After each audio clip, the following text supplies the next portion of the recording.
kopyt v dáli přehlušuje ticho zasněžené krajiny. Blíží se muži odění do těžkých kožešin. To hrdá hlídka rodu pohanského navrací se po vítězném boji ke svým rodinám, avšak jedno sedlo zeje prázdnotou, jen štít, meč a sekira. Zdobí sedlo padlého válečníka, toho Valkýra odvedla tam do síní Valhaly. To nevrátil se manžel, otec hrdina, padl tam v dáli. Po sobě ženu a syna zanechal.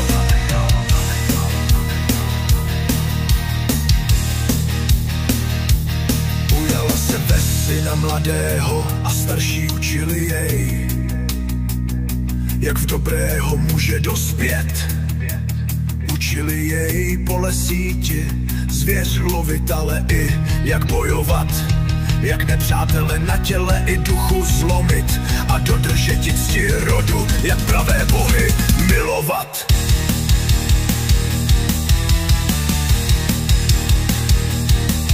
Sedm zim minulo, osada hoří, to vtrhla jízda rytířů proradných pod korou hvíz křížem vraždících, snažící se jméno falešného boha vnutiti rodu pohanskému. Muži zbraně do rukou vzíti museli, hradbou štítů domy a ženy kránity. Mezi nimi chlapec nedospělý, co 15 jar zažil. Na sobě otcovu zbroj, mladých rukou meč a štít.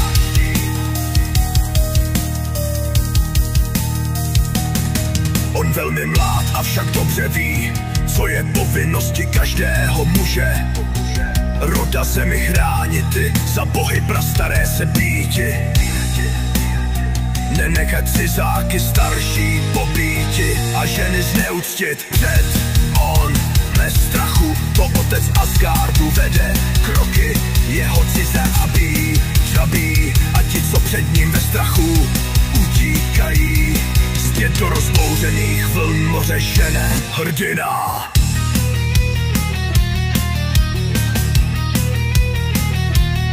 Hrdina.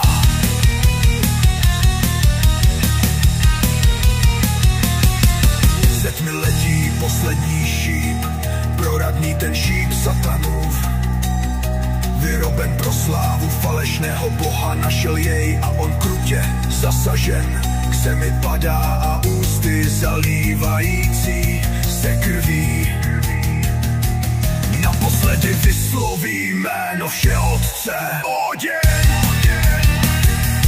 Bojovníci poklekli vzývající bohy a pozorují, jak se mladé tělo pomalu vznáší k nebi. To odnáší jej Valkýra se slzami v očích. Dus od kopyt v dáli přehlušuje ticho zasněžené krajiny. Blíží se muži odění do těžkých kožešin. To hrdá hlídka rodu pohanského navrací se po vítězném boje ke svým rodinám.